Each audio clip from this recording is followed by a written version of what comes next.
Good evening, everyone. We begin the readout tonight with an historic moment, something that has never happened in the U.S. House of Representatives in 234 years of American history. Here's how it all went down. The yeas are 216. The nays are 210. The resolution is adopted. Without objection, the motion to reconsider is laid on the table. The office of Speaker of the House of the United States House of Representatives is hereby declared vacant. And I just want y'all to be clear. This was a catastrophe of Kevin McCarthy's own making. It was Kevin McCarthy and no one else who, after saying this after the January 6th insurrection, the president bears responsibility for Wednesday's attack on Congress by mob rioters. He should have immediately denounced the mob when he saw what was unfolding. These facts require immediate action by President Trump.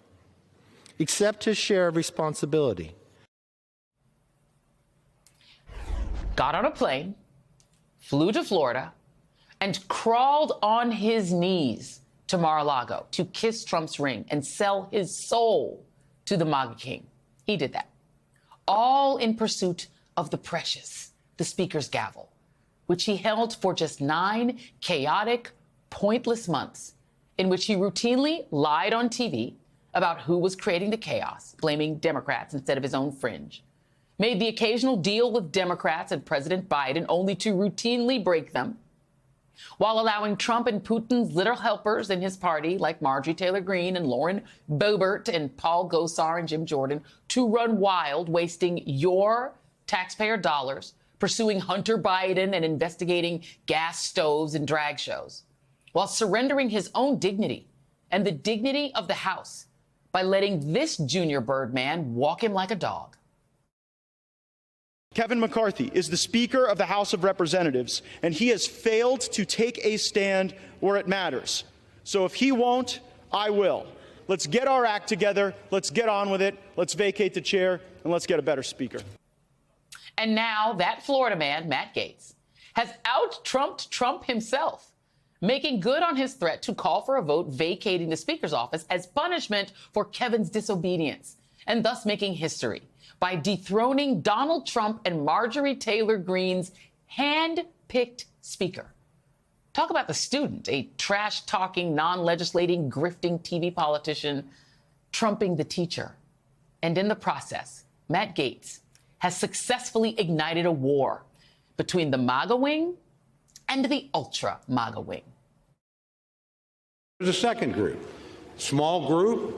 Honestly, they're willing to plunge this body into chaos and this country into uncertainty for reasons that only they really understand. Mr. Speaker, my friend from Oklahoma says that my colleagues and I who don't support Kevin McCarthy would plunge the House and the country into chaos. Chaos is Speaker McCarthy. Chaos is somebody who we cannot trust with their word. He has kept his word. I think we should keep him as Speaker. So it's hard to make the argument that oversight is the reason to continue when it sort of looks like failure theater. This Republican majority has exceeded all expectations. If this House of Representatives has exceeded all expectations, then we definitely need higher expectations. And yes, to be clear, the Kevin McCarthy, Matt Gaetz story and the Trump story, on which we have a lot to get to tonight, are the same story. Because every member of the Republican Party who wants to be anything in the Republican Party has survived, even thrived, by becoming Donald Trump. They're all either versions of him, like Matt Gaetz is, or completely subservient to him, like Kevin McCarthy, and waiting to reap the consequences when he inevitably turns on them. There is simply nothing left in republicanism but that. Just those two choices. Become the menace or serve the menace. Joining me now is NBC News correspondent Ali Vitale on Capitol Hill.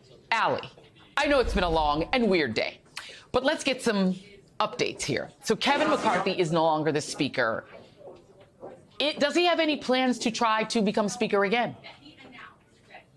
And run again 15? No, Joy, and that's new.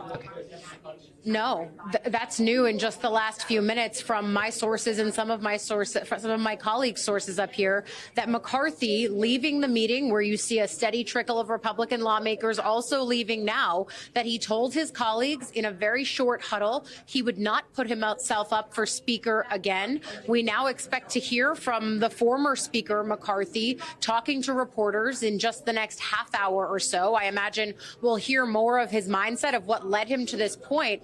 But I have to tell you, most of the Republicans that I have seen leaving this conference have been dejected. Many of them have said that this is an embarrassing moment for their party. And the reality is there is a lot of frustration for Republicans with the handful of their colleagues who voted to oust the Speaker. The first time in history that has happened. Now we have a Speaker pro tem, someone temporarily in that role. One moment, Joy. Sir, what was it like to hear Speaker McCarthy say he wouldn't run again? We're live right now. Well, I was surprised a little bit. I just thought, I figured he would try to stick it out again, but I think he made the wise decision. Thank you so much. I'll see you. We'll catch up soon. Congressman Burchett, one of those Republicans who voted to oust McCarthy and who said that some of the conversations that he had had with McCarthy in the last 24 hours or so made him vote against. He could have had his mind changed, he said, but the way that McCarthy spoke to him made it so that he felt he couldn't support him again for Speaker. This is a conference that's now grappling what a post-McCarthy reality looks like. I'm not sure they know where they're going next. Maybe McCarthy will shed some light on that, but I think there's just really mass confusion here, Joy, as Republicans adjourn for the night and wait to see what happens next. Wow, what a day. What a time to be alive. Ali Vitale, great reporting today. Thank you very much.